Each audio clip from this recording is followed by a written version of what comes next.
Hello dear, welcome to this video. इसके अंदर हम कंसेप्ट लेक्चर 2 करने वाले हैं रेशियो का। इसके अंदर मैं कुछ इंपॉर्टेंट पॉइंट्स आपको बताऊंगा जो कि आपकी रेशियो की अंडरस्टैंडिंग को थोड़ा सा और मजबूत करेंगे। ये इंपॉर्टेंट पॉइंट्स हैं, ये ऐसे पॉइंट्स हैं कि आपको दिखेंगे नहीं जब इनके ऊपर क्वेश्चन आएगा, अगर आप ध्यान से नहीं देखोगे तो। ठीक है, मिस्टर इंडिया ये घड़ी नहीं पहनते, ये दिखेंगे नहीं। अगर आप ध्यान से देखोगे तो आपको ये नज़र भी आएंगे, टेंशन मत लो। ठीक है, तो हमेशा की तरह अवेयर होकर ये वीडियो आपने देखनी है। ठीक है, तो चलिए जी स्टार्ट करते हैं। अपना पेन और नोटबुक ले आओ। छोटे छोटे पॉइंट्स की कलेक्शन है रेशियो के रिगार्डिंग। कुछ इजी हैं, कुछ थोड़े से ट्रिकी भी हैं, थोड़े से कंसेप्चुअल भी हैं। ठीक है, तो वो सारे पॉइंट मैं यहाँ पर आपको बताऊंगा। तो अगर आप इनका नोट्स बनाना चाहोगे, इन ये जो पॉइंट्स हैं इनका नोट्स बनाना थोड़ा सा मुश्किल होगा, तो उसके लिए आपको क्या करना पड़ेगा, एक या दो क्वेश्चन लिखने पड़ेंगे, तब आप इनके नोट्स बना पाओगे। ठीक है, इनको अगर आपने, मैं ये बोलता हूँ ना कि क्वेश्चन के नोट्स नहीं बनाने, कंसेप्ट के नोट्स बनाने हैं, तो अगर इन इंपॉर्टेंट पॉइंट्स के नोट्स बनाओगे तो फॉर एग्जांपल एक या दो क्वेश्चन लिखने पड़ेंगे कि आप क्या कहना चाह रहे हो, वो नोट्स के अंदर उतारोगे तो क्वेश्चन के थ्रू उतारना। ठीक है, तो ये देखो भाई, सबसे पहला बहुत ही आसान point, if 3a is equal to 2b is equal to 4c then a is to b is to c। ठीक है, अगर इस फॉर्म में हमें चीज़ें दी जाएं, वेरिएबल्स दिए जाएं, तो उनका रेशियो निकालना हो तो हम कैसे निकालेंगे। तो सबसे पहला तरीका क्या है, सबसे पहला तरीका है यहाँ पर ये जो नंबर्स है ना, इनका एलसीएम लो। 3, 2 और 4, इनका एलसीएम लो और उससे डिवाइड कर दो तीनों को। बिकॉज रेशियो के अंदर अगर हम तीनों चीज़ों को डिवाइड करें तो कोई फ़र्क नहीं पड़ेगा, है ना। अगर मैं ये बोल रहा हूँ कि x is equal to y, तो मैं ये भी बोल सकता हूँ x/2 is equal to y/2। मैंने 2 से डिवाइड कर दिया दोनों से, है ना।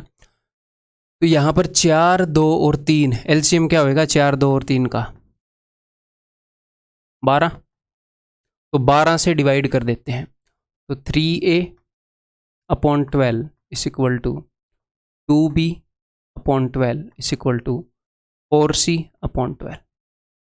एलसीएम मैंने इसलिए लिया ताकि मैं इन सबसे काट पाऊँ। 3 चौके 12, 2 छिके 12, 4 दिए 12। ठीक है, तो अब मेरे पास आ गया a/4 is equal to b/6 is equal to c/3। ये तीनों वैल्यूज़ आपस में इक्वल हैं, तो इनको मैं k के इक्वल मान लेता हूँ। कई बंदे बोलते हैं x से करा रहे हो, तो चलो k मान लेते हैं, x नहीं लेते। ठीक है, तो a/4, अब इन दोनों को इक्वेट करो। a/4 is equal to k, तो a is equal to 4k, b/6 is equal to k, तो b is equal to 6k, and c/3 is equal to k, तो c is equal to 3k। अब अगर आप a is to b is to c निकालोगे मेरे भाई, ये हो गया 4k is to 6k is to 3k। ठीक है, तो बिकॉज हमने रेशियो निकालना है तो k से तो ये कट ही जाएंगे। तो ए बी सी का रेशियो क्या आएगा, 4 इज टू 6 इज टू 3। तो ये पूरी बेसिक अंडरस्टैंडिंग है कि कैसे हम रेशियो निकाल सकते हैं। अब इसी चीज़ को हम शॉर्ट करेंगे डायरेक्टली, एक स्टेप के अंदर आप कैसे निकाल सकते हो। तो इसी चीज़ को शॉर्ट करने के लिए हमने करना क्या है, 4, 2 और 3 यहाँ पर जो नंबर है उनका एलसीएम हमने निकाल लिया। तो मन ही मन में आपने ऐसे नीचे 12 रखना है, मन में ऐसे प्रैक्टिकली लिख के नहीं रखना। तो 3 से ये जाएगा 4 पर, तो यहाँ पर ए बी और सी का रेशियो आपके सामने अपने आप आ जाएगा पहले ही स्टेप में। आपने मन ही मन में 12 देखा इनका एलसीएम, तो 3 चौके 12 रेशियो, 2 छिके 12 रेशियो, 4 दिए 12, 4 इज टू 6 इज टू 3। यानी कि यहाँ पर एक और बात मैं आपको बताना चाहूँगा कि जब हमें चीज़ें इस फॉर्मेट में मिल जाए ना, इस फॉर्मेट में a/4 b/6 c/3, इसका मतलब ये होता है कि ये a b और c का रेशियो है। a अगर 4 यूनिट है तो b 6 यूनिट है तो c 3 यूनिट है। अगर मैं आपको ये बताऊं कि x/2 is equal to y/17 is equal to z/13, इसका मतलब x y और z का रेशियो है 2:17:13, जब चीज़ें हमें इस फॉर्मेट में मिल जाएं तो। ठीक है, तो हमने इनका रेशियो निकालना है, तो सिंपली क्या करना होगा, इन तीनों नंबर्स के जो भी यहाँ पर नंबर लिखे हुए हैं उनके एलसीएम से सिर्फ डिवाइड करना है, हमारे सामने रेशियो होएगा। क्लियर है जी। ठीक है, एक और चीज़ मैंने आपको एक बतानी थी छोटी सी, अभी ध्यान में थी, क्या बताना चाह रहा था, एक बार let me think. 3 2b 4c, वो इनवर्स वाला तो मैं बता ही दूंगा, वो तो ध्यान है ही। एक और छोटी सी चीज़ आई थी, चलो छोड़ो, थोड़ी देर में आ जाएगी। ठीक है, दूसरी चीज़ मैं आपको क्या बताना चाह रहा था, दूसरी चीज़ मैं आपको ये बताना चाह रहा था कि अगर 3A is equal to 2B is equal to 4C, तो यहाँ पर मैं क्या बोल सकता हूँ, if 3A is equal to 2B is equal to 4C, ठीक है। तो इसको मैं लिख सकता हूँ डायरेक्टली, मैं A/B/C लिख सकता हूँ। अगर A का कुछ गुणा करके, B का कुछ गुणा करके, C का कुछ गुणा करके अगर इक्वेट कर रखा है, तो A का जो भी कोफिशिएंट है ये यहाँ पर 3/1 है एक्चुअल में। जो 2 होता है वो 2/1 होता है, जो 4 होता है वो 4/1 होता है। तो A का जो भी कोफिशिएंट है उसका इन्वर्स करके, उसका उल्टा करके, उसका रेसिप्रोकल, उसका व्युत्क्रम यहाँ पर लिखोगे, यानी कि 1/3 रेशियो B को क्या रिप्रेजेंट करेगा 1/2 और C को क्या रिप्रेजेंट करेगा 1/4। हाँ, मेरे को ध्यान आ गया क्या मैं बताना चाह रहा था। मैं लिख लूँ एक बार, ये ना भूल जाओ। अब तक एक भी चीज़ मिस नहीं किया ना और आपकी, तो आगे क्यों मिस करें। तो A/B/C 1/3 1/2 1/4 जो भी इनके कोफिशिएंट है, तो अब अगर 1/3 1/2 1/4 ऐसे हो गए, और इस रेशियोज को, रेशियो हमेशा कैसे होता है, रेशियो कभी भी फ्रैक्शन में नहीं होता। एक स्टैंडर्ड प्रैक्टिस है कि भाई रेशियो को हमेशा फ्रैक्शन में नहीं लिखना, इंटीजर में लिखना है, पॉइंट में भी नहीं लिखना। तो अब आप ABC का रेशियो निकालोगे तो इसको किससे मल्टीप्लाई करोगे, 4 3 और 2 से डिवाइड होने वाली संख्या से, यानी कि इनके एलसीएम से 12 से। तो 3 चौके 12, 2 छिक्के 12, 4 तिये 12, 4:6:3। क्लियर है। तो ये अंडरस्टैंडिंग कब मदद में आएगी, ये अंडरस्टैंडिंग मदद में आएगी अगर यहाँ पर फ्रैक्शन में बंदा दे दे आपको, बंदा आपको ऐसे दे दे examiner 3/2 is equal to 4/3B is equal to 5/6C ऐसे दे दे। तो अब मुझे पता है, अब करने को तो मैं ऐसे कर सकता हूँ कि भाई 3 4 और 5 जो ऊपर नंबर हैं उनके एलसीएम से डिवाइड कर दो, ठीक है। 3 4 और 5 का एलसीएम क्या होता है, 3 4 और 5 का 60, तो मैं 60 से डिवाइड कर दूं, तो 3 से कितने पर जाएगा 20, तो A/40 इज इक्वल टू 4 से कितने पर जाएगा 15 पर, 15 तिये 45, 5 से कितने पर जाएगा 12 पर, 12 छिके 72। तो A B और C का रेशियो क्या आ गया यहाँ पर, AB और C के नीचे क्या लिखा हुआ है, 20 दूनी 40, 15 तिये 45, 12 छिके 72, ये रेशियो है अगर फ्रैक्शन में दे दे तो। अदरवाइज उसको हम ऐसे भी देख सकते हैं, अगर किसी ने ये बोला 3/2A is equal to 4/3B is equal to 5/6C, तो आप ऐसे बोल सकते हो कि A/B/C इज इक्वल टू 2/3, ये उधर जाके 2/3 हो जाएगा, रेशियो 3/4 रेशियो 6/5। अब हम इसको मल्टीप्लाई कर सकते हैं 3 4 और 5 के एलसीएम से, यानी कि 60 से, एग्जैक्टली सेम वैल्यूज आ जाएंगे। क्लियर है, समझ में आ गई बात। उसी चीज़ को दो तरीके से मैंने आपको दिखा दिया, ठीक है जी। अब दूसरा मैं क्या बोल रहा था, दूसरा मैं ये बोल रहा था कि मान लो आपके सामने ऐसे लिखा हुआ है कि भाई 3A is equal to 2B is equal to 4C, तो ज़रूरी नहीं है कि 3 2 और 4 के एलसीएम से डिवाइड करना है, ज़रूरी नहीं है। एलसीएम से मैं क्यों डिवाइड कर रहा हूँ, मैं इसलिए डिवाइड कर रहा हूँ ताकि ऐसे नंबर से मैं डिवाइड कर पाऊँ कि 3 2 और 4 कट जाए, तो 3 2 और 4 तीनों कट जाएं, ये गारंटी अगर मैं देना चाह रहा हूँ तो मैं इन तीनों के प्रोडक्ट से भी डिवाइड कर सकता हूँ। 3 2 और 4, 3 भी कट जाएगा इससे, 2 भी कट जाएगा, 4 भी कट जाएगा। ये एलसीएम से थोड़ा सा बड़ा हो जाएगा, ये नंबर कट तो जाएगा। तो अगर मैं 3 से काटूंगा तो ये लो, 2 से काटूंगा तो ये लो, 4 से काटूंगा तो ये लो। तो अब यहां पर A के रेशियो को रिप्रेजेंट करने के लिए क्या आया है, A के रेशियो को रिप्रेजेंट करने के लिए आया है B और C के साथ जो कोफिशिएंट थे, क्योंकि A के साथ वाला तो कट गया, तो 2 और 4। रेशियो B को रिप्रेजेंट करने के लिए आया है 3 और 4, यानी कि B के साथ जो था उसको छोड़कर बाकी 2 वो तो कट चुका है, और C को रिप्रेजेंट करने के लिए आया है C के साथ वाले को छोड़कर बाकी 2, 3 और 2। तो यहाँ पर आप डायरेक्टली भी ऐसे कर सकते हो, अगर A/B/C निकालना है, A के साथ जो है उसके अलावा 4 दूनी 8 उनकी गुणा, रेशियो B के साथ जो है उसके अलावा बाकी 2 की गुणा, 4 तिये 12, रेशियो C के साथ जो है उसके अलावा 3 दूनी 6। ये कब काम आएगा सर, ये काम आएगा अगर कल को एग्जामिनर आपको ऐसे बोल दे 23A is equal to 21B is equal to कुछ भी 19C, तो अब मुझे पता है कि A/B/C क्या है, A को रिप्रेजेंट करेगा A के अलावा 21 × 19, 21 × 19, B को रिप्रेजेंट करेगा 23 × 19, C को रिप्रेजेंट करेगा 19 के अलावा 23 × 21। ऐसी सिचुएशन में काम आ जाएगा। 3 तरीके मैंने आपको बता दिए हैं। एक, सारे नंबर्स को इनके नीचे ले आओ, ऐसे नंबर से डिवाइड कर दो। दो, राइट साइड में ले जाओ, इसका रेसिप्रोकल लिख दो। तीसरा, बाकी दो की गुणा। तीनों के नोट्स बना सकते हो, एक ही क्वेश्चन से करवा दिया आपको। और ये मेंटली कर सकते हैं इस क्वेश्चन को। अब तक मैंने ऑप्शन मार्क नहीं किया, आप देखो मेंटली करते हैं। तो भाई 12 से मोस्ट प्रोबेबली अगर नंबर छोटे हैं तो हम कोशिश करेंगे एलसीएम से डिवाइड करें, वो बेस्ट है। 12 से डिवाइड करूंगा,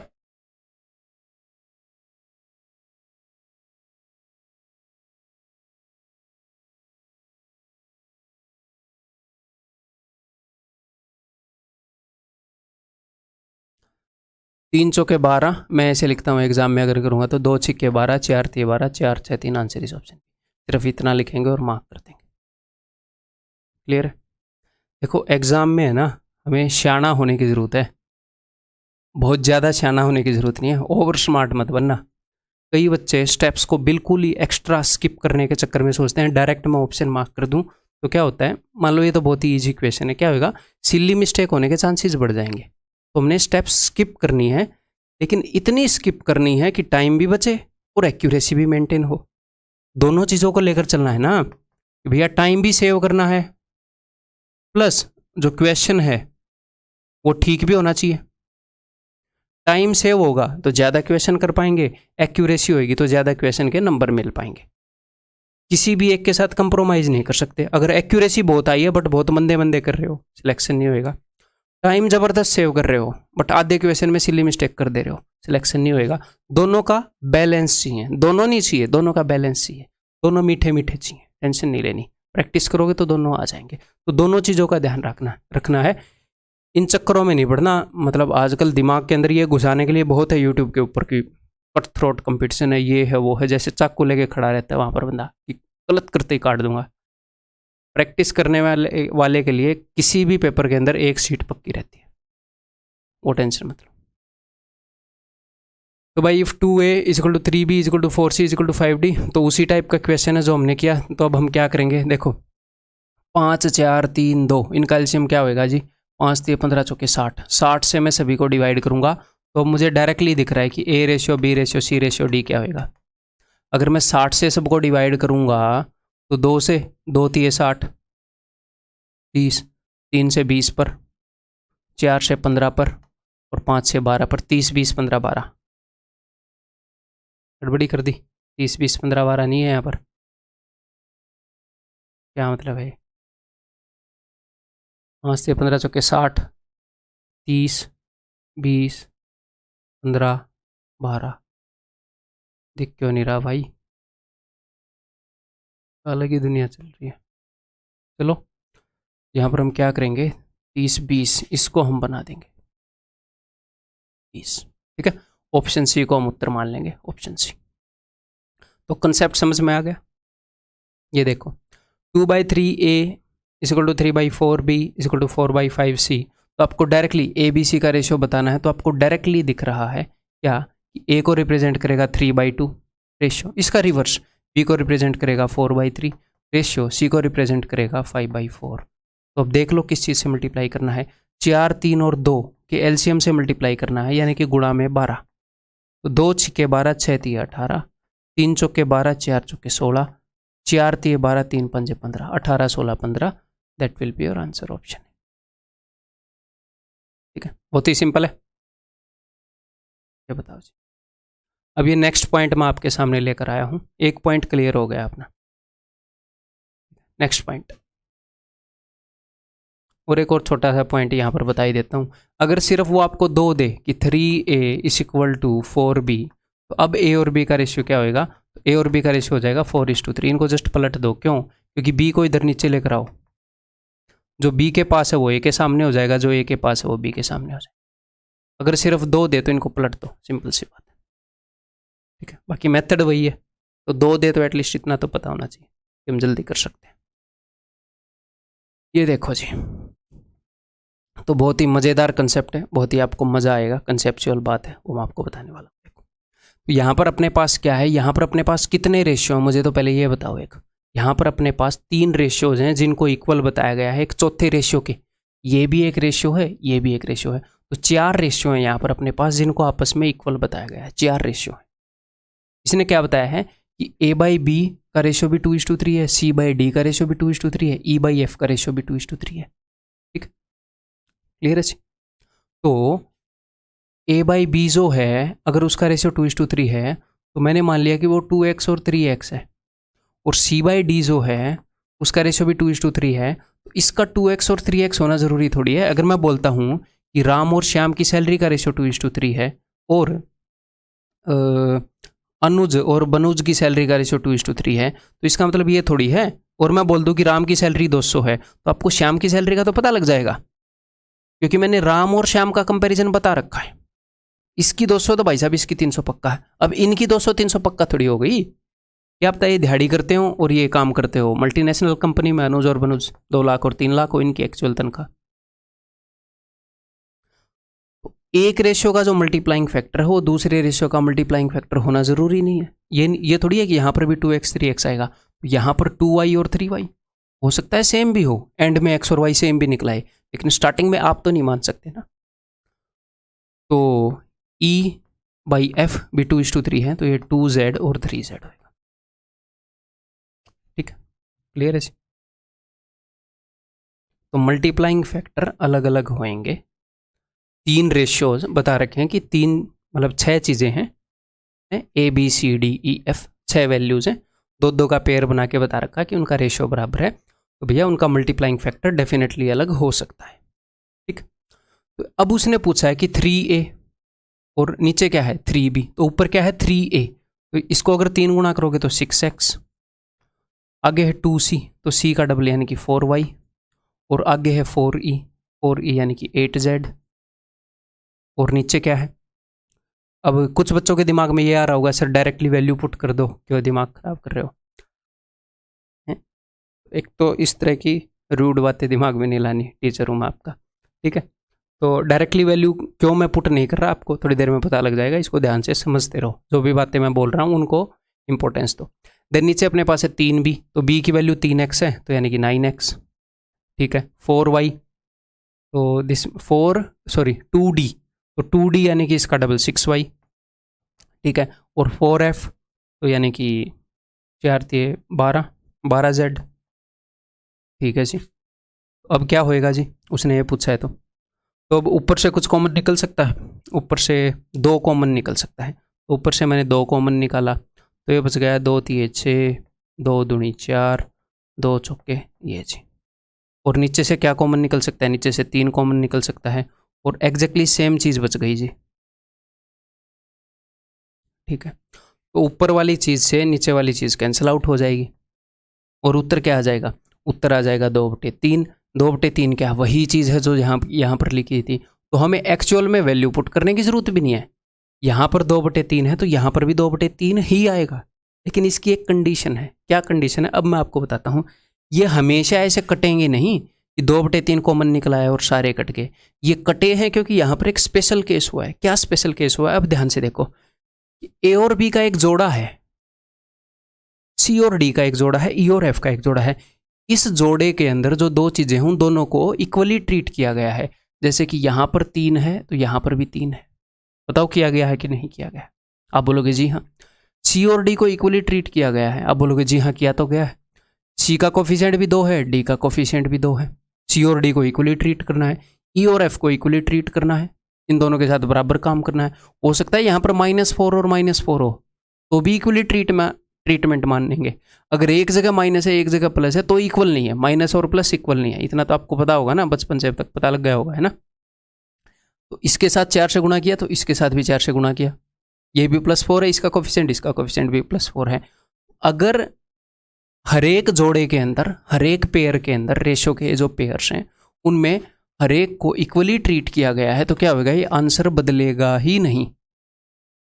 अब आपके दिमाग में आएगा सर अगर इक्वली ट्रीट ना किया हो तो, वो भी मैं आपको बता देता हूं। अगर मान लो इक्वली ट्रीट किया है तो सीधा उत्तर वही मारो जो 2/3 है, उत्तर विल भी 2/3। दैट्स इट, क्लियर है। अगर इक्वली ट्रीट नहीं किया, इस f की जगह अगर मैं नो f कर दूं यहां पर तो सर क्या हो जाएगा, तो अभी देख लेते हैं। अगर इसकी जगह मैं नो f कर दूंगा तो 9F यानी कि 9 × 27, यहाँ पर आ जाएगा 27Z, है ना। तो मैं सारी चीज़ें यहाँ पर लिख रहा हूँ। 6x प्लस, ऊपर लिख देते हैं, 6x plus 4y plus 8z divided by 9x plus 6y plus 27z। अगर वहाँ पर मैं 9F कर दूँ तो ठीक है। तो ऊपर 2 कॉमन आ गया, तो ऊपर आ गया जी 2x plus 2y plus 4z divided by, नीचे मैं क्या कॉमन ले सकता हूँ जी, 3 कॉमन ले सकते हैं, तो अंदर आ गया जी 3x plus 2y plus 9z। अब ये कट रहा है? नहीं कट रहा। देखो जहाँ जहाँ पर भी सेम ट्रीट किया था वहाँ पर एग्जैक्टली सेम चीज़ आ रही है। ये कट जाता, लेकिन इसने काम खराब कर दिया। ये 4z है, ये 9z है। ठीक है, आपकी आंखें खराब हो तो 4 और 9 एक जैसे दिख सकते हैं, लेकिन इनको काटना नहीं है। ठीक है, समझ में आ गई बात। तो जहाँ पर भी गड़बड़ करोगे वहाँ पर ये बदल जाएगा और वो इसको कटने से रोकेगा। तो अब जो आंसर है वो 2/3 नहीं है। अब आंसर किस चीज़ के ऊपर डिपेंड करता है बताओ मुझे। अब डिपेंड करता है कि x की वैल्यू क्या है, y की वैल्यू क्या है, z की वैल्यू क्या है, यानी कि इनके मल्टीप्लाइंग फैक्टर क्या हैं, यानी कि इनकी एक्चुअल वैल्यूज क्या हैं। तो वो तो हमें नहीं पता। एक्स वाई जेड की जितनी वैल्यू होंगी उतने ही आंसर हो जाएंगे, अनगिनत इनकी वैल्यू हो सकती हैं। तो यहाँ पर अब नोट करने लायक पॉइंट क्या है? नोट करने लायक पॉइंट ये है कि अगर इस तरह का मामला हो, 2, 3, 4, 5 रेशियोज को इक्वेट किया गया हो और ऊपर और नीचे वाले के साथ सेम ट्रीटमेंट की गई हो, तो आंसर बदलेगा नहीं, यही रह जाएगा। सीधा मारो कटैक। अगर सेम ट्रीटमेंट नहीं की तो सीधा मारो कैन नॉट से। इस क्वेश्चन में कैन नॉट से नहीं होगा। अगर सेम ट्रीटमेंट नहीं की तो क्या हो जाएगा? कैन नॉट से। समझ में आ गई बात। तो जितनी तरह के इसके ऊपर क्वेश्चन आ सकते हैं, अभी इसी एक ही स्लाइड पर आपको करवा देता हूँ। ये बताओ इसकी वैल्यू आ सकती है कि नहीं? अगर मान लो यही दे रखा है, ए और बी को तो सेम ट्रीट किया भाई, 3 और 3, सी और डी को भी सेम ट्रीट किया, ऊपर 5 नीचे 4, तो कैन नॉट से। अगर ये क्वेश्चन पूछा होता तो कैन नॉट से। नेक्स्ट, यहाँ पर सेम ट्रीट किया है कि नहीं? 7, 7, 2, 2, 4, 4। कई बच्चों को लगेगा ये सेम है, ये माइनस है, ये प्लस है। ठीक है, तो ये अलग अलग होते हैं। यहाँ पर कोफिशिएंट -4 है, यहाँ पर कोफिशिएंट +4 है, तो answer will B can't say. थोड़ी देर पहले बताया था आपको। अब यहाँ पर सेम ट्रीट किया है कि नहीं? यहाँ पर a², देखो अब यहाँ पर उसने क्या किया, उसने इनका स्क्वायर कर दिया, a², b², c², d²। तो यहाँ पर जितनी पावर आप चढ़ाओगे ना, जितनी पावर आप चढ़ाओगे 2/3 के ऊपर उतनी ही पावर चढ़ जाएगी, उतनी ही पावर चढ़ जाएगी। तो पावर अगर चढ़ा दी तो टेंशन नहीं लेनी, लेकिन पावर चढ़ाने के बाद कोफिशिएंट देखो सेम है कि नहीं। ए और बी का 13, 13, सी और डी का -20, -20, ई और एफ का 4 और 4। तो कोफिशिएंट तो सर सेम है, एग्जैक्टली सेम ट्रीट किया है, तो कोई दिक्कत नहीं है, उत्तर आ जाएगा, उत्तर वही होगा। लेकिन पावर चढ़ाई है तो बस उत्तर के ऊपर पावर चढ़ा के बताओ। पावर 2 चढ़ाई है तो उत्तर हो जाएगा 4/9। अगर पावर चढ़ा दी और अलग अलग ट्रीट कर दिया कैन नॉट से, अलग अलग ट्रीटमेंट तो चाहिए ही नहीं, पावर चढ़ा दी वो कोई दिक्कत नहीं है। पावर 2 कर दी, पावर 3 कर दी, हम वही पावर चढ़ाकर उत्तर मार देंगे। ठीक है, मान लो ये पूछ लिया, ए और बी को सेम ट्रीट किया जी, सी और डी को जी, कोफिशिएंट सेम होना चाहिए, कोफिशिएंट सेम है जी, पावर 3 चढ़ा दी, उससे हम बिल्कुल भी बुरा नहीं मानते, तो उत्तर आ जाएगा। मैं कहना क्या चाह रहा हूँ, अगर सेम ट्रीट किया है और पावर चढ़ा दी है, आप भले ही इनको 2x 3x, 2y 3y, 2z 3z मान के कर लो, पावर चढ़ा दी, तो उत्तर यहाँ पर 8/27 आ जाएगा, बाकी सब कुछ कट जाएगा। 8 और 27 कॉमन आएगा, इसके ब्रैकेट में जो होगा, इसके ब्रैकेट में जो होगा वो कट रहा होगा, अगर ट्रीटमेंट सेम की है, अगर कोफिशिएंट सेम है तो। इस तरह के क्वेश्चन अपने एग्जाम में आते हैं, इसके ऊपर बेस्ड, इस कंसेप्ट के ऊपर बेस्ड। क्लियर है जी? तो इसका उत्तर कितना था? इसका उत्तर 2/3 था। अब मैं आपको इसी कंसेप्ट का बेसिक और बता देता हूँ, इसी कंसेप्ट को एक दूसरे नज़रिए से देखना और बता देता हूँ मैं आपको। ठीक है, मान लो यहाँ पर क्या था कि a/b = c/d = e/f। मेरे पास 3 रेशियो है, मैंने ये भी नहीं बता रखा कि ये 2/3 के इक्वल है, मान लो मैंने नहीं बता रखा। तो भाई एक कंसेप्ट ये है, इसका एक बार मैं आपको प्रैक्टिकली करके बताता हूँ। मान लो 2/3, ये क्या है? ये एक रेशियो है, ये फर्स्ट रेशियो है, ये किसी दूसरे रेशियो के बराबर है, यानी कि मान लो 20/30 के बराबर है, दोनों बराबर हैं। तो मैं कहना ये चाह रहा हूँ कि अगर आप एक तीसरा रेशियो बना रहे हो या फिर इन दोनों रेशियो के साथ कुछ काम करते हो, अगर आप ये करते हो ना कि 2 + 20 बटे में 3 + 30, तो ये इसके बराबर ही होएगा। एक्चुअल में मैंने क्या किया वहाँ पर, एक्चुअल में मैंने ये किया कि a/b जो है वो c/d के बराबर है। मैंने बोल दिया ऊपर a + c और नीचे b + d। मेरे साथ बने रहना, धीरे धीरे समझ में आएगा मैं क्या कहना चाह रहा हूँ। एक्चुअल में मैंने क्या किया, एक्चुअल में इसका कोफिशिएंट 1 है, इसका कोफिशिएंट भी 1 है, इसका भी 1 है, इसका भी 1। मैंने वही तो किया है जो मैं आपको बता रहा था, कोफिशिएंट सेम रख दिया। तो रियल कंसेप्ट क्या है बेसिक उसके पीछे जो मैंने आपको बताया ये है कि अगर आप इनको सेम ऐसे ट्रीट करोगे, इसको और इसको जोड़ दिया, इसको और इसको जोड़ दिया, ठीक है।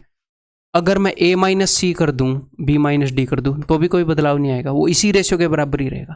पहले मैंने क्या किया था, 2/3 बोल दिया था इनको और बोला ये भी 2/3 होगा, ये भी 2/3 होगा, यानी कि इसी रेशियो में रहेंगी चीज़ें, ठीक है। रबड़ कहाँ मिलेगा भाई इसका,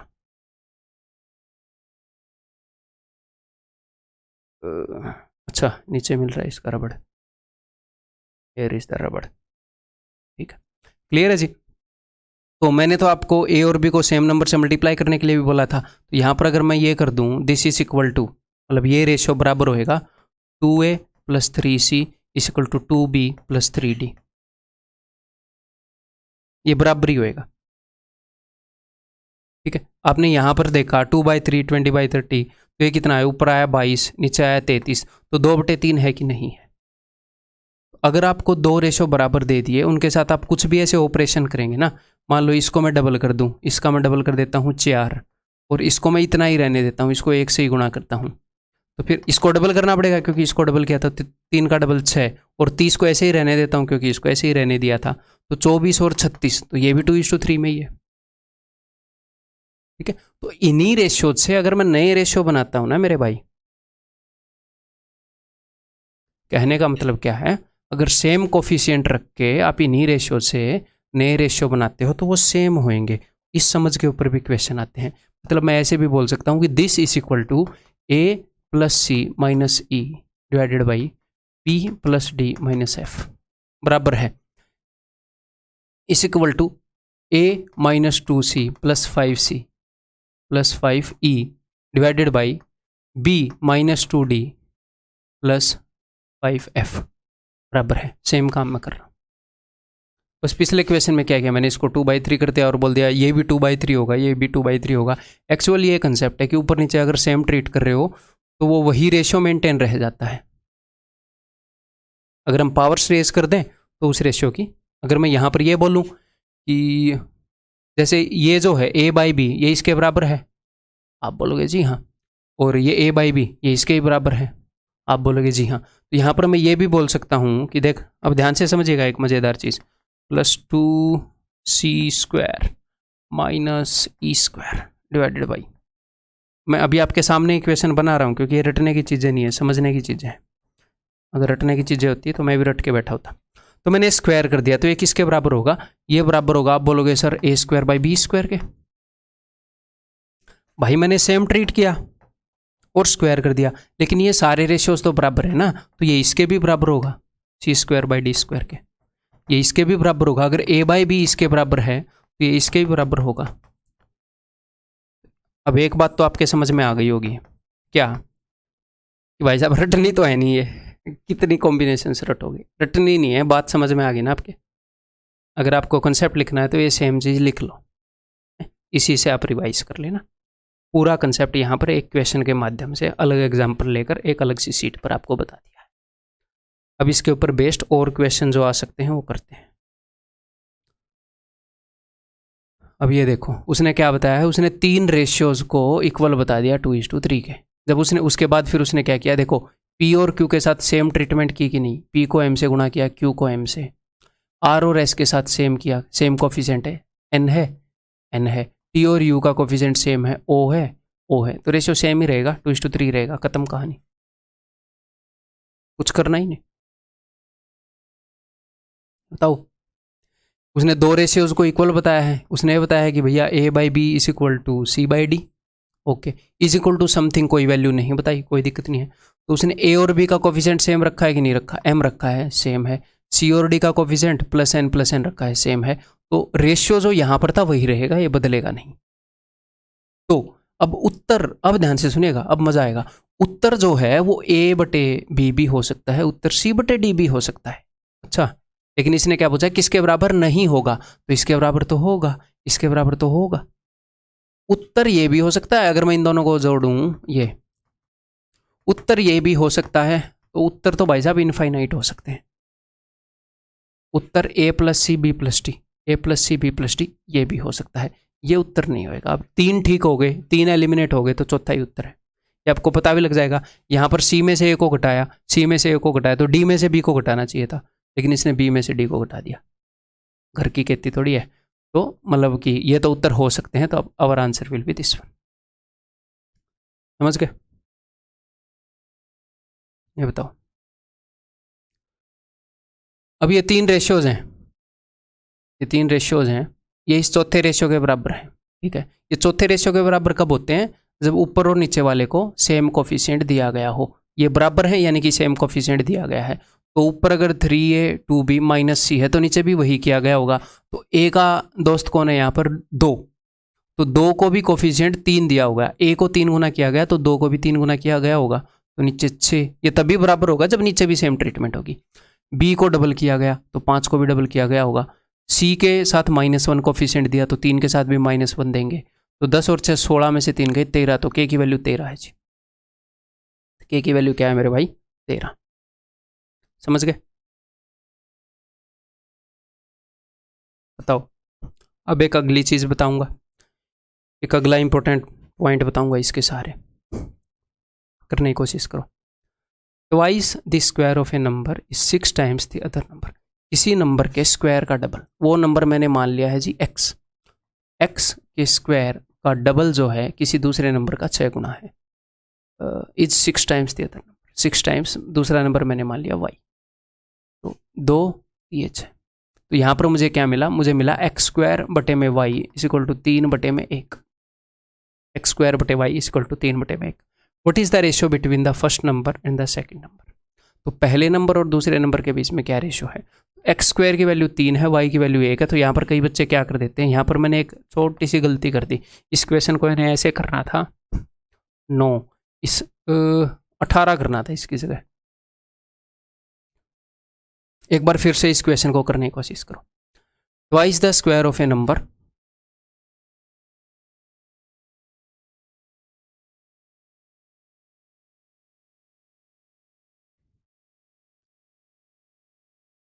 नो, यहाँ पर आपको क्या मिलेगा, x square by y is equal to 9:1।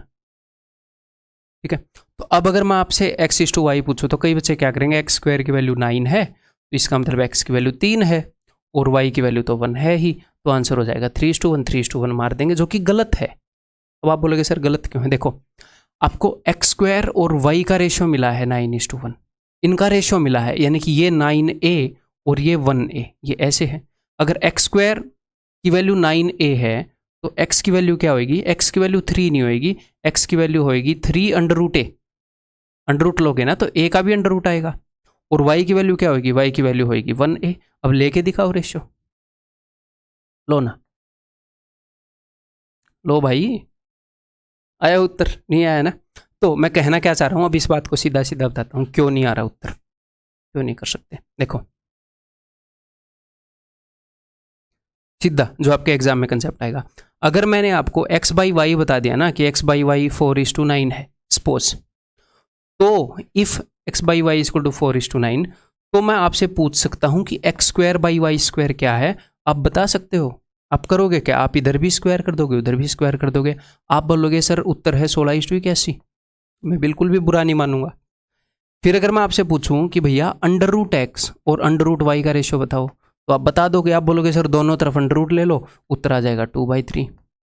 ठीक है, अब अगर मैं आपसे पूछूं कि एक्स स्क्वायर बटे में वाई क्यूब का उत्तर बताओ, तो ये नहीं करना ना भाई, 4 की पावर 16 कर दी और 9 का क्यूब कर दिया जी 729, ये गलत हो जाएगा। क्यों, क्योंकि ऊपर और नीचे, या फिर जब भी आप ये आंसर निकाल रहे हो ना, तो मैथमेटिकल वे क्या है, जब भी आप ये आंसर निकाल रहे हो तो मैथमेटिकल तरीका है कि सर दोनों तरफ स्क्वायर कर दो, ये था मैथमेटिकल तरीका। यहां पर मैथमेटिकली हम क्या कर रहे थे, सर दोनों तरफ स्क्वायर रूट कर दो, अब जब मैं बोल रहा हूँ ऊपर पावर 2 कर दो, नीचे पावर 3 कर दो हो, तो बताओ निकाल पाओगे कि नहीं? क्या करूँ दोनों तरफ, बताओ? दोनों तरफ स्क्वायर करूँ या दोनों तरफ क्यूब करूँ? अगर मैं आपको ये बोल रहा हूँ कि x is equal to y, तो आप ऐसे बोल सकते हो x square is equal to y square, x cube is equal to y cube, x by two is equal to y by to.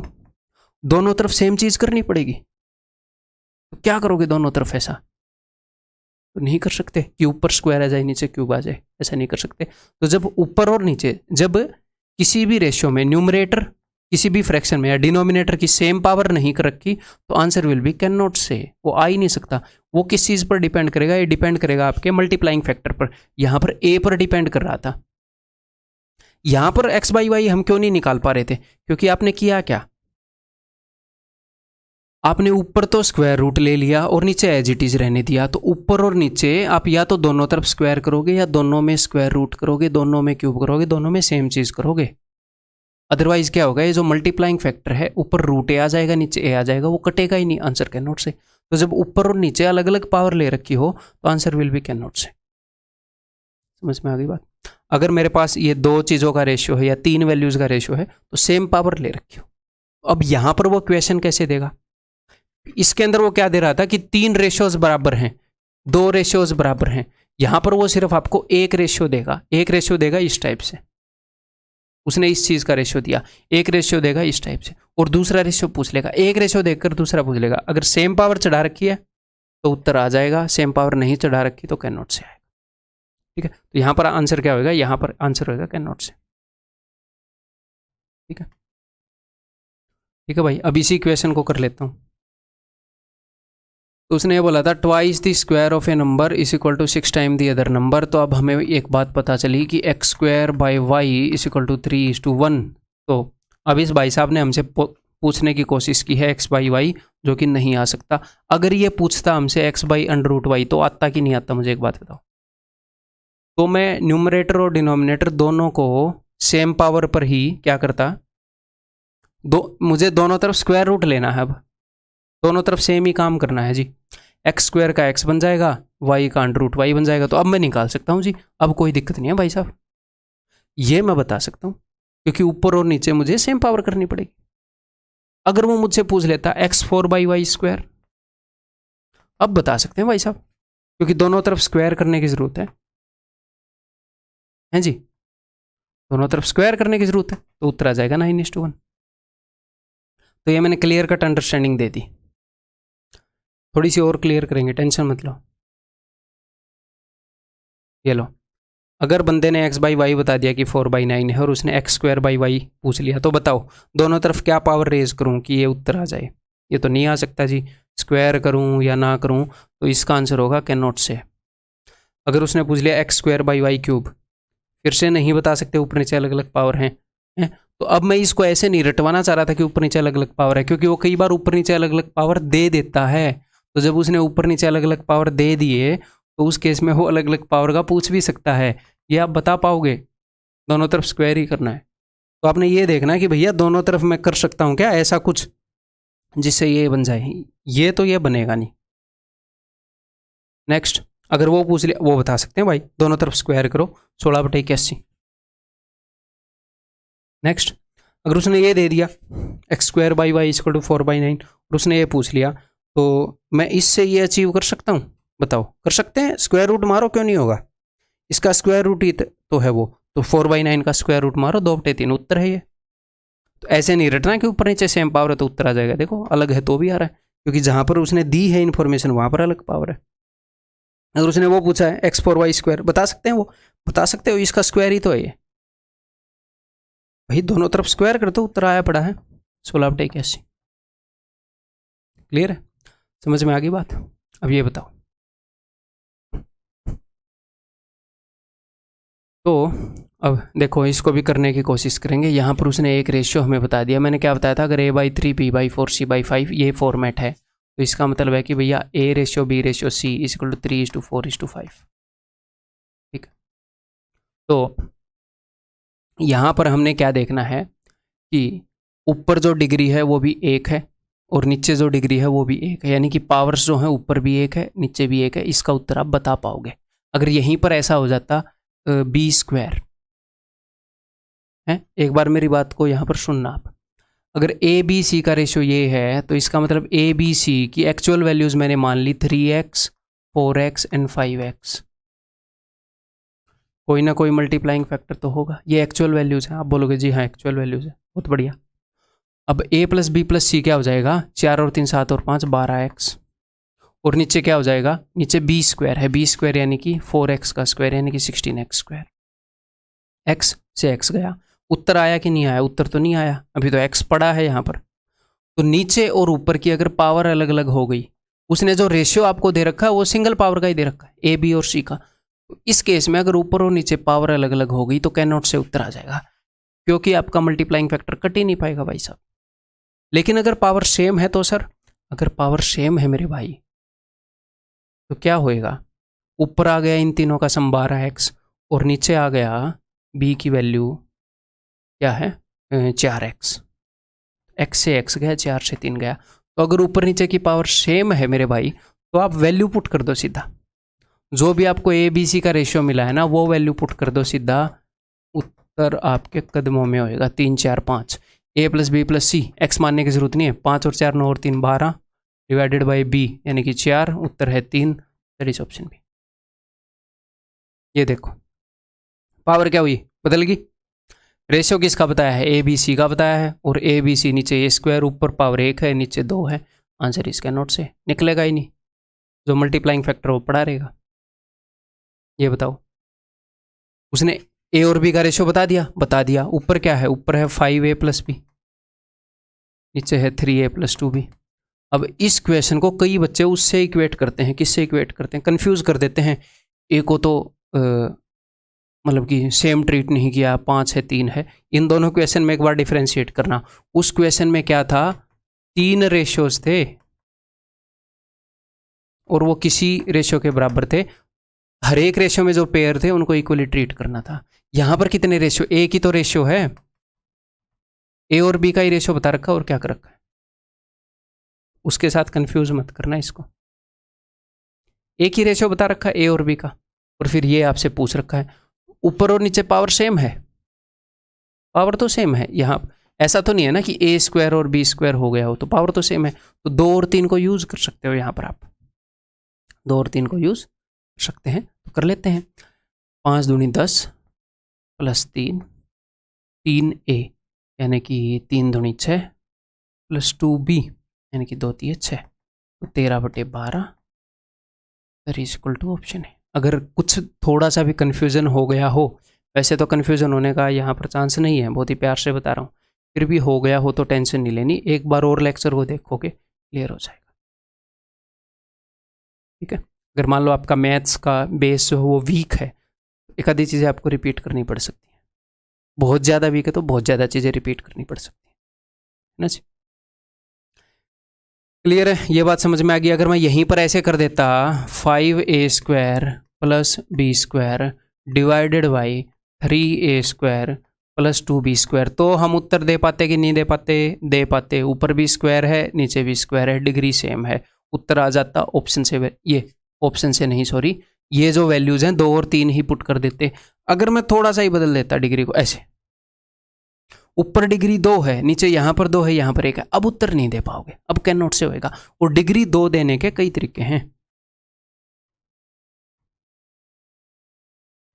अगर मैं यहाँ पर ऐसे दे देता 2ab, तो अब यहाँ पर भी 2 डिग्री आ गई। अब आप बोलोगे सर डिग्री 2 क्यों आ गई, क्योंकि a और b 2 टर्म आ गए ना भाई। यहाँ पर a और a 2 टर्म है, b और b 2 टर्म है, a और a 2 टर्म है, a और b 2 टर्म है। फिर भी ना समझ में आए तो कोई दिक्कत नहीं है। ये 2x है और ये 3x है। x यहाँ पर 2 बार आएगा, यहाँ पर x का स्क्वायर आएगा, 5 इंटू a का स्क्वायर 2x का स्क्वायर, x का स्क्वायर आएगा, यहाँ पर भी x का स्क्वायर आएगा, यहाँ पर भी x का स्क्वायर आएगा, यहाँ पर a और b 3 दूनी 6x स्क्वायर, यहाँ पर भी x का स्क्वायर आएगा। ये x स्क्वायर हर एक जगह से कट जाएगा, इसीलिए डिग्री सेम चाहिए ताकि x स्क्वायर x क्यूब ये कट जाए। यही प्रॉब्लम कर रहा है, ये नहीं कटा तो फिर कैन नॉट से हो जाए। तो इस तरह के क्वेश्चन में जब डिग्री सेम हो ऊपर नीचे तो इन्हीं वैल्यूज को पुट कर देंगे, उत्तर आ जाएगा। अगर डिग्री सेम ना हो तो कैन नॉट से उत्तर होगा। अगर डिग्री सेम ना हो फिर भी आपने वैल्यू पुट कर दी तो वो वैल्यू आपको ऑप्शन में मिलेगी, टेंशन मत लेना, लेकिन फिर आप गलत मार्क करके आ जाओ। ठीक है, तो कंसेप्ट क्लियर है, ये बताओ फिर। तो हमने बताना है जी x cube minus y cube divided by x cube plus y cube. ऊपर नीचे डिग्री सेम है तो यूज़ कर दो एग्जैक्टली सेम वैल्यू से, रेशो वाली ही। तो 3 का क्यूब 27 माइनस 1 का क्यूब 1, 3 का क्यूब 27 प्लस 1 का क्यूब 1, 27 माइनस 1 26, 27 प्लस 1 28, तो 13/14 इज द आंसर। ठीक, क्लियर है, ये बताओ।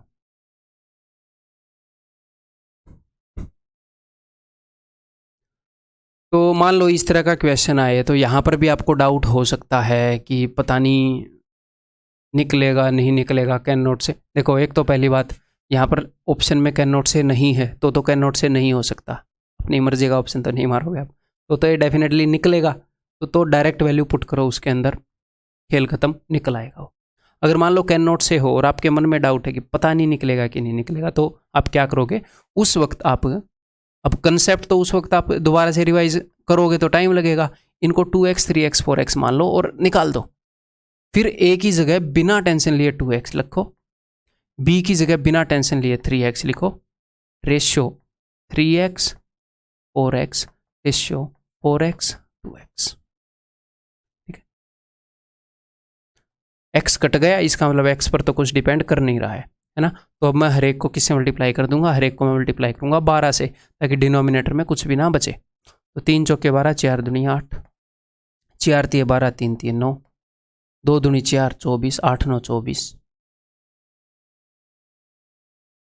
ये क्या हो गया भाई, गड़बड़ क्या है कहा, c by A, c is equal to 4x, a is equal to 2x। 12 से मल्टीप्लाई करूँगा 24 ही आएगा, कोई नहीं, कोई दिक्कत नहीं। एक बार फिर से देख लेते हैं, a by B that is 2x by 3x, 3x by 4x, c by A 4x by 2x। 12 से मल्टीप्लाई, 3 4 दूनी 8, 4 3 ये 9, 2 से 24, 8 9, इसको कर लेते हैं जी 24। क्लियर है। अगर मैं यहीं पर ऐसे कर दूं, अब देखता हूं आपका दिमाग चलेगा कि नहीं।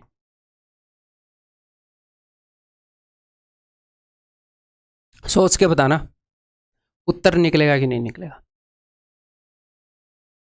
उत्तर निकलेगा इसमें, यूँ सोचना इसमें उत्तर नहीं निकलेगा। क्यों निकलेगा देखो, इसीलिए मैं आपको बेसिक चीज़ें समझा रहा हूँ। वैसे तो हो सकता है आपको खुद दिख गया हो, यह मत बोलना कि सर इसमें तो डिग्री अलग अलग है, ये अलग क्वेश्चन है, ये अलग क्वेश्चन है। यहाँ पर समथिंग के बीच में प्लस माइनस है ऐसे करके है, देखो प्लस माइनस है ऊपर प्लस माइनस ऐसे है, और ये अलग ही क्वेश्चन है, अलग ही लेवल का चल रहा है। वो प्लस माइनस नहीं है, ऐसे चीज़ें हैं, ये कट जाएंगी। कैसे देखना एक बार, तो इसीलिए मैं आपको बेसिक साथ साथ समझा रहा हूँ। देखो ए की जगह अब मैं 2x तो लिख सकता हूँ, अगर मैं 2 3 4 लिखूंगा ए बी सी की तरह, ए बी सी की जगह 2 3 4 लिखूंगा तो जो उत्तर आएगा हमें पता नहीं वो ठीक है कि नहीं है। अगर मैं 2x 3x 4 लिखूंगा तो फॉर श्योर है, अगर उत्तर आ गया तो वही है। ठीक है, तो मैं ए की जगह लिख रहा हूँ 2x, बी की जगह मैं क्या लिख रहा हूँ पता नहीं है, मैंने आपको बताना चाहिए था कि नहीं, कन्फ्यूज ना हो गए हो आप। ठीक है चलो, जो सच्चाई है वो तो बतानी पड़ेगी ना। बी स्क्वायर यानी कि 9x square, ratio B is equal to 3x, C square is equal to 16x square, ratio C की वैल्यू है जी 4x, divided by A square यानी कि 4x स्क्वायर। तो इसमें होएगा क्या मेरे भाई, ये 3 रेशियो हैं तो इनको ऐसे भी तो आप काट सकते हो ना, ये लो वैसे, जब ए बटे बी बटे सी इस टाइप से है, निकल जाएगा ये। ठीक है, तो इसको जो भी है इसको आप सोल्व तो कर ही लोगे, हमें पता है। ठीक है, मल्टीप्लाई कर देंगे, किससे मल्टीप्लाई कर देंगे, 16 निम्मे 16 इंटू 9 से मल्टीप्लाई कर देंगे, जो भी उत्तर आ जाएगा। नेक्स्ट ये बताओ, हम अपने देखो ये अपने एग्जाम में आज तक आया नहीं है, जस्ट आपको समझाने के लिए। क्या ये आ सकता है, डेफिनेटली आ सकता है, इसमें कोई भाई अलग से कुछ भी है नहीं इस क्वेश्चन में कि आउट ऑफ सिलेबस है, इसलिए अंडरस्टैंडिंग मैंने दे दी, 5 मिनट लगे। इस टाइप का मामला हो तो आप कैसे आंसर करो, इस टाइप के बहुत अब तक आए हैं। ये वही है, डिग्री ऊपर नीचे देखनी पड़ेगी आपको। तो ऊपर जो है आपको XYZ का रेशो दे दिया, अब ऊपर डिग्री स्क्वायर में है, नीचे डिग्री स्क्वायर में है, तो इसका मतलब हम 1 2 3 की वैल्यू पुट करेंगे और आंसर आ जाएगा, सिंपल है। तो मैं वैल्यू पुट कर रहा हूँ एक्स वाई और जेड की। 3 इंटू 1 3 माइनस 8 प्लस 9 चौके 36 1 प्लस 8 प्लस 9 9 और 8 17 और 1 18। अब यहाँ पर नीचे 18 देख के मत मारा करो। कई बच्चे ये करते हैं कि 18 टक 18, वो कई बार कट पिट रही होती हैं चीज़ें। हो सकता है एक और यहाँ पर ऑप्शन हो, मतलब ऊपर ऐसी चीज़ आए वो 2 से कट जाए, नीचे 9 आ रहा हो। स्मार्ट बनेंगे, ओवर स्मार्ट नहीं बनेंगे, है ना। ये चीज़ें आपको दिखाने के लिए, देखो जो चीज़ प्रैक्टिकली एप्लीकेबल होगी ना मैं बताऊंगा। और मैंने सारा कंटेंट पढ़ रखा है जितना भी अवेलेबल है, मैंने आपको पहले ही बताया। जितने भी टीचर्स का कंटेंट हो, जितने भी टीचर्स की बुक हो, यूट्यूब पर कंटेंट हो, पेड कंटेंट हो, एनसीईआरटी में, आरडी शर्मा में, अगर कहीं पर भी कोई बढ़िया मेथड एग्जिस्ट करता है ना, मुझे पता है, लिख के दे सकता हूँ ये। और मैं इन चीज़ों में अपडेटेड रहता हूँ। ये नहीं है कि मैंने एक बार कर लिया मैं आगे अपने आप को अपडेट नहीं करता, मैं अपडेटेड रहता हूँ, ठीक है, इन चीज़ों में। तो जो एक्चुअल में शॉर्ट मेथड होगा ना मैं आपको बताऊंगा। और साथ में क्या है, मैं ईमानदार रहने की कोशिश करता हूँ कि मैं आपको इम्प्रेस करने के लिए झूठ ना बोल दूँ, मैं आपको कोई मेथड गलत तरीके से ना दिखा दूँ अपनी हवा मारने के लिए। मैं सच्चाई बताऊंगा, जो एग्जाम में चलेगा वो बताऊंगा, जो नहीं चलेगा वो नहीं बताऊंगा, सीधी बात है ना। तो मैं आपके सामने ऐसा, अब मुझे पता है कि सी उत्तर है, मुझे पता है पहले ही, लेकिन मैं नहीं बोलूँगा 18 आ गया इसको मार दो। मुझे पता है मैं एग्जाम में होऊंगा तो मैं ऐसे नहीं करूँगा। क्यों? क्योंकि गड़बड़ी हो सकती है कहीं पर। यहाँ पर तो 31/18 आया, हो सकता है 30/18 होता, तो उत्तर क्या हो जाएगा भैया? 6 5 30, 6 3 18।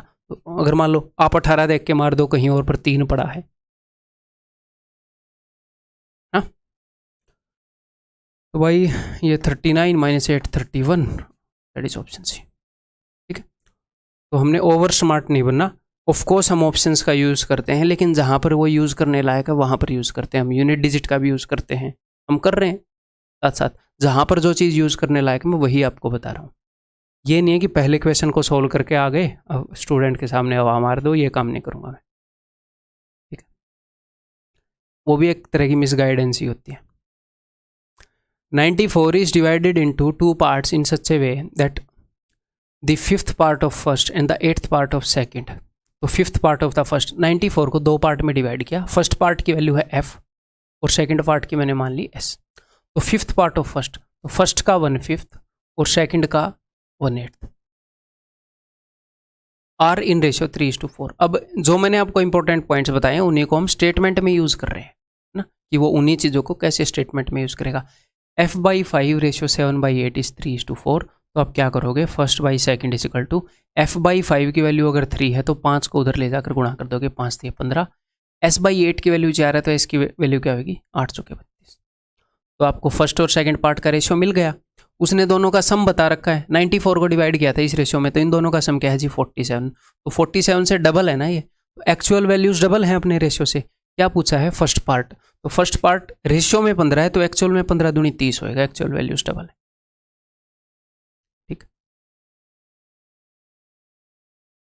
ये बताओ, देखता हूँ आप करोगे कि नहीं, तब तक मैं पानी पी रहा हूँ। वीडियो को पॉज करने की ज़रूरत नहीं है, करो या फिर पॉज कर लो, क्या ही फ़र्क पड़ता है।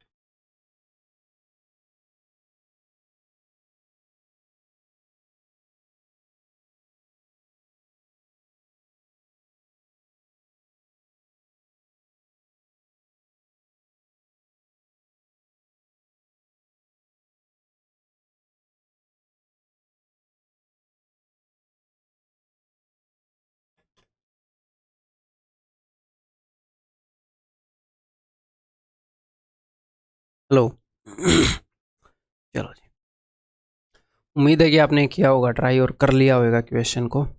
भले ही आप टाइम लेकर करो, लेकिन क्वेश्चन को प्लीज़ मेरे से पहले कर लिया करो, कोशिश किया करो 70-80% क्वेश्चन को कर लो आप मेरे बताने से पहले। और सारे क्वेश्चन को कर ले रहे हो तो बहुत ही बढ़िया बात है। देखो जी, 3 persons A, B and C whose salaries together amount to this much। तीनों की सैलरी टोटल इतनी है। Spend 80, 85 and 75% of their salaries. इतने इतने परसेंट अपनी सैलरी वो खर्च देते हैं। If their savings are in this ratio, अगर उनकी सेविंग्स इस रेशियो में है, तो किस चीज़ का रेशियो बताया है, सेविंग का, ठीक है जी। और जो इनकी सैलरी है ना, मैं ए की सैलरी को ए मान लेता हूँ, बी की सैलरी को बी और सी की सैलरी को सी। क्लियर है? तो ये किस चीज़ का रेशियो है? ये सेविंग का रेशियो है। ए की अगर सैलरी ए है, खर्च कितनी कर रहा है? खर्च कर रहा है 80%, तो बचा कितनी रहा होगा? 20%। तो ए की सेविंग क्या है? ए की सेविंग है ए की 20%, यानी कि ए की 1/5 ऑफ ए। तो ये ए की सेविंग है। ये क्या है? ये ए की सैलरी नहीं है, ये ए की सेविंग है। कई बार बच्चों को ऑफलाइन में डाउट होता है कि सर ये सेविंग है क्या? ए की सैलरी ए है और जो भी उसकी सैलरी है उसकी 1/5 उसकी सेविंग है, ये सेविंग है। बी की सेविंग कितनी है? जो भी उसकी सैलरी है उसकी 15%। अगर वो 85% खर्च रहा है तो 100 - 85 15% बचा रहा होगा। 15% यानी कि 15/100 या 3/20 ऑफ बी। और ये 25% बचा रहा है यानी कि 1/4 ऑफ सी। इनकी सेविंग्स का रेशियो क्या है? इनकी सेविंग्स का रेशियो है 8:9:10। और यहाँ पर आप परसेंटेज में भी लिख सकते थे 20, 15, 25, वो भी लिख सकते थे, कोई दिक्कत नहीं, उनको काट सकते थे। बस परसेंटेज को 100 से डिवाइड करके फ्रैक्शन आ जाती है। ठीक है जी। तो अब ए बी सी का रेशियो क्या होएगा जी? ए बी सी का रेशियो होएगा, अगर 1/5 ऑफ ए की वैल्यू ये है तो ए की वैल्यू क्या होगी? 5 उधर जाएगा, 8 × 5 हो जाएगी 40 रेशियो। ये 20 उधर चला जाएगा, 20 ने में 180 रेशियो। ये 4 उधर चला जाएगा, सी की वैल्यू 40। अब ये कट रहा है, 20 से कट रहा है ना, और ये सी आ गया 20 दूनी 40, 20 ने में 180, 20 दूनी 40। अब किस चीज़ का रेशियो आया? अब यहाँ पर कई बच्चों को ये लगता है कि उनकी सेविंग का रेशियो आ गया। नहीं, ए की सैलरी क्या थी? ए। बी की सैलरी क्या थी? बी। तो ये ए बी सी का रेशियो है, तो ये उनकी सैलरी का रेशियो है। ये उनकी सैलरी का रेशियो। अगर ए की सैलरी 2 यूनिट है तो बी की सैलरी 9 यूनिट है, तो सी की सैलरी 2 यूनिट है। ठीक, क्या पूछा उसने? उसने बताया था कि सबकी सैलरी इतनी है, तो एक बार इनको जोड़ें, 9 और 2 11 और 2 13। ये 13 से डिवाइड नहीं हो रहा, 20 निम्न ऐसे ही था ये, 4 दाही 40, 5 8 4। चलो ठीक है, हमें क्या है, ठीक है, नहीं कट रहा था, नहीं कट रहा। 9 और 4 13। 13 यूनिट की वैल्यू क्या है? 13 यूनिट की वैल्यू उतनी है, if the savings are in ratio then A की सैलरी। तो ए की सैलरी कितनी होगी? 2 यूनिट। 13 यूनिट की वैल्यू वो है। यार ये होना तो नहीं चाहिए।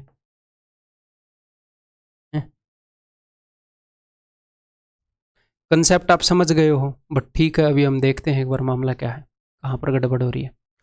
वो इतना स्पेंड कर रहे हैं तो उनकी सेविंग का रेशियो, यहाँ पर मैंने 20% लिया तो 1/5 आएगा, 25% 1/4 आएगा, यानी 8 9 10 ही लिया है।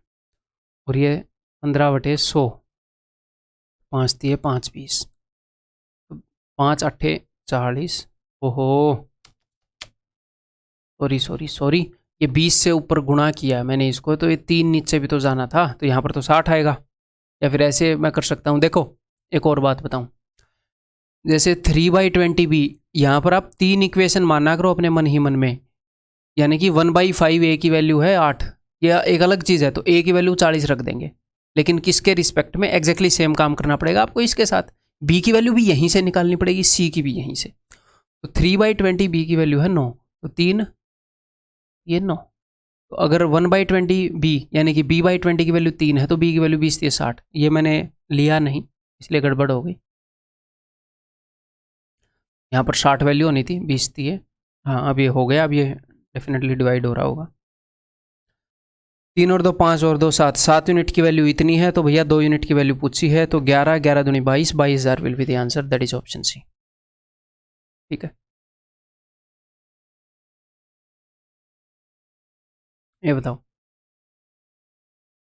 The ratio of the expenditures of A B and C is 16 12 9 if they save this much %। अब की बार उनकी सेविंग बता दी और उनके एक्सपेंडिचर का रेशो बता दिया। पिछली बार एक्सपेंडिचर बता दिया था, सेविंग का रेशो, तो सेम ही बात है।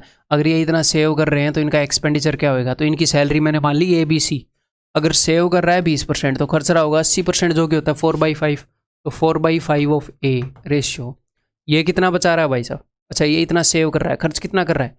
1/4 बचा रहा है, तो 3/4 खर्च कर रहा होगा, 3/4 ऑफ बी। और ये बचा रहा है 60%, सॉरी खर्च रहा है 60%, तो 3/5 of C is equal to 16:12:9। और ईजी करने के लिए आप यहीं पर काट सकते हो, पिछली बार मैंने नहीं काटा तो हो गई थी ना गड़बड़, मेरी काटने की आदत है।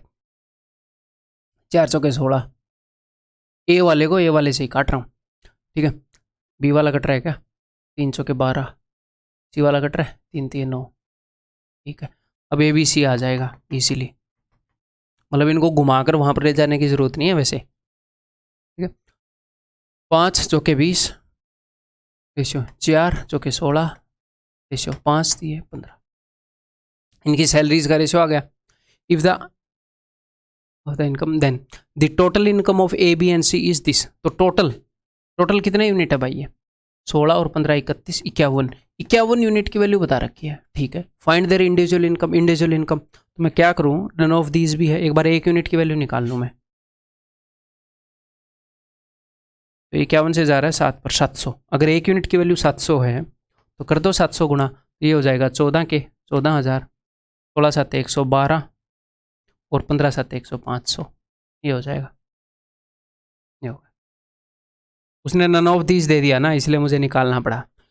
नन ऑफ दीज दे दिया, नहीं तो मैं पहले 14,000 देख के ही मार देता। ये ना होता कि 2 ठीक दे दे, तीसरी गलत दे दे, ऐसे भी कर देता वो, फिर एक आंसर हो जाएगा। नन ऑफ दीज आप मारोगे ए, तो सिर्फ एक देख के भी यहाँ पर नहीं मार सकते हैं जी, समझ रहे हो?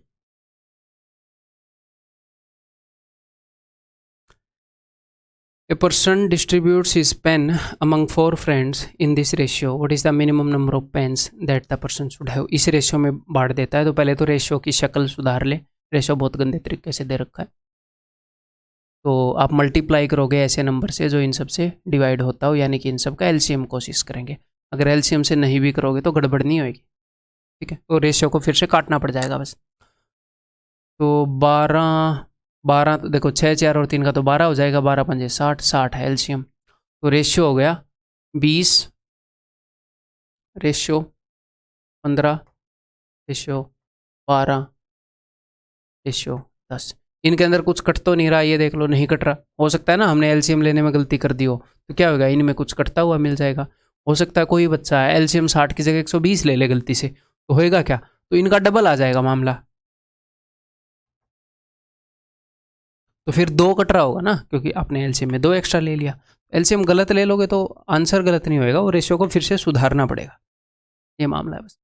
तो ये रेशियो हो गया। इस रेशियो में उसने पेन बांटे हैं। अगर उसने इस रेशियो में पेन बांटे हैं तो टोटल पेन कितने हैं यहाँ पर, टोटल पेन कितने यूनिट हैं? तो 15 और 12 27, 27 और 30 57, 57 यूनिट्स हैं। तो पेन क्या होंगे, पेन 57 का इंटीजर मल्टीपल होंगे। इंटीजर मल्टीपल क्यों होंगे सर? टोटल पेन इसलिए होंगे क्योंकि ऐसा नहीं हो सकता ना कि उसने उसको 3.5 पेन दिए, 7.5 पेन। क्लियर है? तो न्यूनतम उसको 57 का सबसे छोटा इंटीजर मल्टीपल क्या है 57, दूसरा क्या है 114, तीसरा क्या है, आगे जो भी बढ़ेंगे, ठीक है। तो उसने क्या पूछा, न्यूनतम कलमों की संख्या, तो वो 57 ही होगी, ठीक है।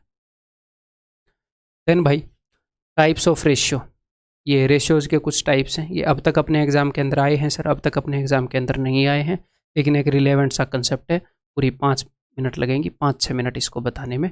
तो एक बार सुन लो, अपने नोट्स में लिखोगे, एग्जाम में जाने से पहले 2 मिनट नज़र मारोगे, दिमाग में सेट हो जाएगा। इतना इसका काम, क्योंकि रिलेवेंट है, ठीक है। चलिए ऐसे देखते हैं। तो डुप्लीकेट रेशियो क्या होता है, हिंदी में इसको बोलते हैं द्विघाती अनुपात। अगर मैंने आपको बता दिया डुप्लीकेट रेशियो वो पूछेगा कैसे, वो मैं आपको बता देता हूँ। मैंने आपको बता दिया कि A रेशियो B 4:9 है, वो आपको ऐसे बताएगा कि if A ratio B is 4:9 then find the duplicate ratio of A:B। A ratio B का डुप्लीकेट रेशियो, तो डुप्लीकेट रेशियो होएगा किसी भी रेशियो का डुप्लीकेट रेशियो पूछेगा ये। तो डुप्लीकेट रेशियो होता है कि पावर डबल कर दो, ये यानी कि डुप्लीकेट रेशियो क्या हो जाएगा, अगर ए और बी का रेशियो 4:9 है तो इनका डुप्लीकेट रेशियो हो जाएगा, इनकी पावर डबल कर दो जी। तो यहीं पर यानी कि द्विघाती, हिंदी में तो आपको मतलब समझ में आ रहा है, द्वि का मतलब 2 और घाती का मतलब घात पावर। द्विघाती पावर 2 करने पर अनुपात क्या होगा, अनुपात की पावर 2 करने पर, कर दी हमने। अब डुप्लीकेट में पावर 2 कर रहे हैं, तो सब डुप्लीकेट में क्या कर रहे होंगे, पावर 1/2, सब लगा दिया उसने 1/2। तो सब डुप्लीकेट हिंदी में वर्गमूल अनुपात, वर्गमूल निकाल दो अनुपात की, हिंदी में तो सीधा सीधा पता लग रहा है यहाँ पर। तो वो हो जाएगा, अगर कोई ये बोल रहा है कि ए और बी का, अगर एग्जामिनर आपको ये बोले कि सब duplicate ratio of A and B is this, तो इसका मतलब वो √A और √B का रेशियो बता रहा है। और अगर वो रेशियो बताकर उसका पूछ ले, इसका √ कर दो। अगर मैं आपको बताऊं कि सब डुप्लीकेट या फिर वर्गमूल अनुपात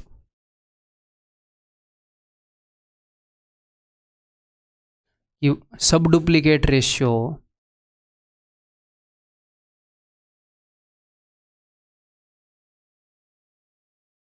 of P and Q is 3:5 है, देन फाइंड P/Q। तो सब डुप्लीकेट रेशियो बताया है, यानी कि √P रेशियो √Q ये बताया है।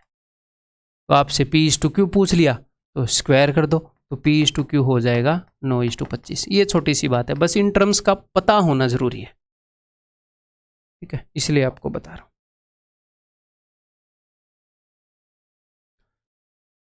तो सब डुप्लीकेट क्या हो जाएगा, यहाँ पर पावर 2 करी है, यहाँ पर पावर 1/2। ट्रिप्लीकेट यानी कि पावर को ट्रिपल कर दो जी, यानी कि 3 कर दो, त्रिघाती। तो अगर A रेशियो B 4:9 है तो इनका ट्रिप्लीकेट रेशियो हो जाएगा A³ और B³ का जो भी रेशियो है, यानी कि 64:729। सर सब ट्रिप्लीकेट रेशियो क्या हो जाएगा, तो अब आप समझ गए होंगे, सब ट्रिप्लीकेट यानी कि इनके क्यूब रूट का रेशियो, क्यूब रूट ऑफ 4 जो कि नहीं निकल सकता तो ऐसे ही रखेंगे, क्यूब रूट ऑफ 9। एक नेक्स्ट है इनवर्स रेशियो। इनवर्स रेशियो का मतलब है, यहाँ पर आपको समझ में आ रहा है, या फिर इसका दूसरा वर्ड मैं बताऊँ, रेसिप्रोकल रेशियो, यानी कि जो भी रेशियो है उसका रेसिप्रोकल कर देना। व्युत्क्रम अनुपात, यानी कि अगर A अनुपात B 4:9 है, इनका इनवर्स रेशियो क्या होगा, इनका इनवर्स रेशियो होगा, जस्ट इनको उल्टा कर दो, 1/4:1/9। अब आप 36 से मल्टीप्लाई करोगे या ऐसे क्रॉस मल्टीप्लाई करोगे तो ये क्या आ जाएगा, ये आ जाएगा 9:4। अब आपको लगेगा सर 4:9 का 9:4 उल्टा कर दो, वो सही है, लेकिन अगर उसने 3 दे दिए तो एक्चुअल कंसेप्ट तो पता होना चाहिए।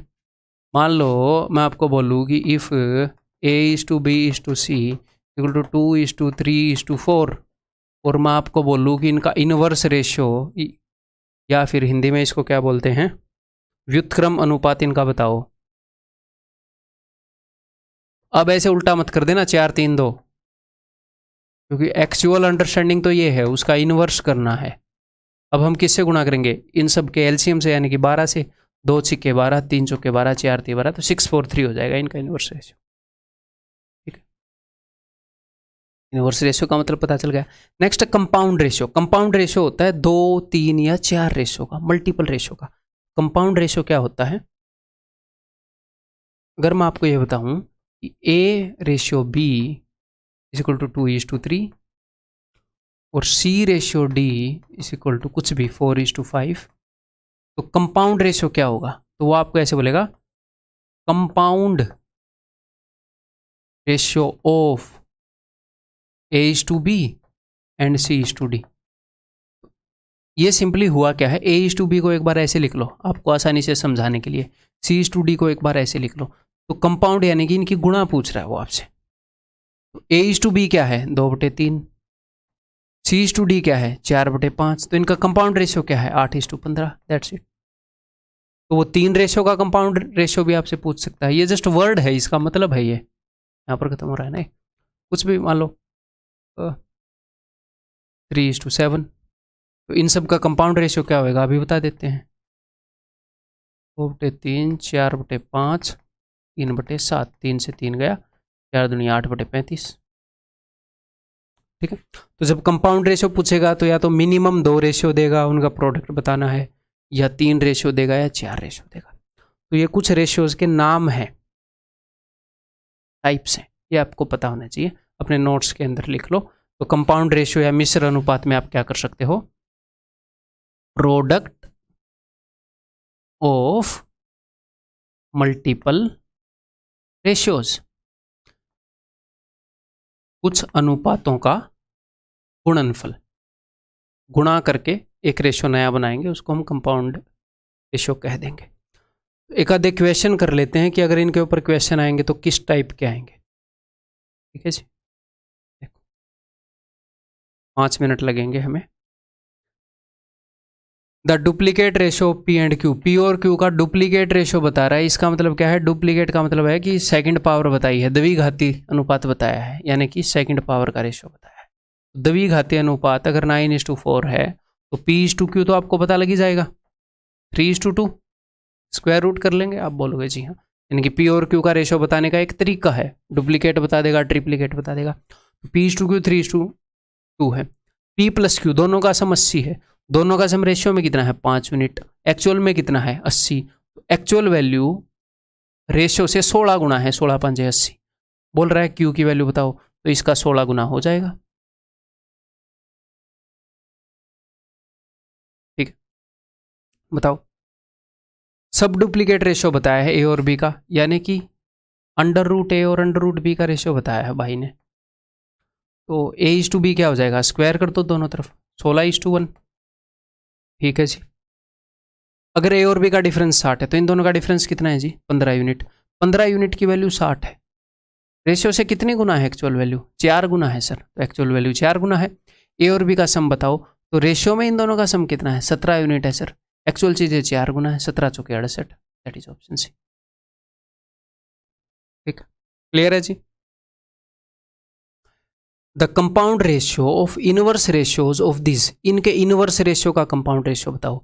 तो मैंने आपको क्या बताया कि इनवर्स रेशियो, अगर आपके पास एक रेशियो दे रखा है 3:4, तो इसका इनवर्स रेशियो होगा 4:3। जस्ट पलटना है, जस्ट पलटना है। अगर 3 रेशियोज मैं आपको दे दूं इनका इनवर्स रेशियो, तो उस केस में आपको निकालने में एक एक्स्ट्रा स्टेप लगेगी। एक्चुअल में इनवर्स रेशियो यही होता है कि उनका मैं रेसिप्रोकल दे दूं, जो भी हमसे पूछा गया है। लेकिन जब सिर्फ 2 दे रखे हो तो हम पलट के काम चला लें। तो यहाँ पर एग्जामिनर ने क्या बोला, यहाँ पर एग्जामिनर ने बोला कि इनके इनवर्स रेशियोज का कंपाउंड रेशियो बताओ। तो पहले तो मैं इनवर्स रेशियो यानी कि व्युत्क्रम अनुपात निकाल दूं। इसका इनवर्स रेशियो क्या होएगा भाई, इसका उल्टा होएगा। ये x बटे में YZ है, मैं इसको YZ बटे में x लिख दूं। सर आप ऐसे बटे में क्यों लिख रहे हो, क्योंकि वो कंपाउंड रेशियो निकालना है तो वो ईजी रहता है। इसका इनवर्स रेशियो क्या है, इसका इनवर्स रेशियो ZX बटे में Z, सॉरी Y, उल्टा लिख रहा हूँ, बाद वाले को पहले लिख रहा हूँ, XY बटे में Z। तो ये 3 इनवर्स रेशियो आ गए, इनका कंपाउंड रेशियो बताना है तो कर दो भाई गुणा। ये लो, कंपाउंड रेशियो गुणा ही करना होता है। x से x गया, y से y गया, z से z गया, XYZ। तो उत्तर क्या आ गया, कंपाउंड रेशियो XYZ बटे में 1। रेशियो निकालना है ना, 2 टर्म होनी जरूरी है। तो XYZ:1 ऑप्शन पे। क्लियर है, समझ में आ गई बात। तो वही अपना कंसेप्ट लेक्चर 2 भी क्लियर हो गया है। उम्मीद है कि आपको इंटरेस्टिंग लग रही होंगी चीज़ें, बर्डन नहीं पड़ रहा होगा आपके ऊपर, और मैं आपको रटवा नहीं रहा काम का की चीज़ें, मैं आपको समझा रहा हूँ। और उसके बाद आपको याद तो ऑफ कोर्स रखनी है, लेकिन हम बिना वजह याद नहीं रख रहे हैं, हम अपनी समझ को डेवलप कर रहे हैं, है ना। और ऑफ कोर्स आपको 2 3 6 2 × 3 6 है, ये आपको कैसे पता है, आपने समझ भी लिया है, लेकिन अब तो आपको रटा हुआ है ना, 8 7 56 आपको रटा हुआ है। तो हमने ये चीज़ें याद भी रखनी है जो मैं आपको बता रहा हूँ। नोट्स इसीलिए मैं आपसे बनवा रहा हूँ, ये सारे पॉइंट याद रखने हैं, आपने बार बार रिवाइज करने हैं। लेकिन हम अपनी समझ डेवलप कर रहे हैं। समझ डेवलप करने से क्या होएगा कि स्ट्राइक हो जाएगा, कहाँ पर कौन सा मेथड यूज़ करना है, क्या करना है, क्यों करना है। कुछ भी उसने चेंज कर दिया कंसेप्ट के अंदर तो आप उसको कर ले जाओगे। इसी मटेरियल को बार बार करोगे तो वो कुछ भी कर दे एग्जामिनर, आप कर ले जाओगे, गारंटी देता हूँ। अगली वीडियो में मिलते हैं।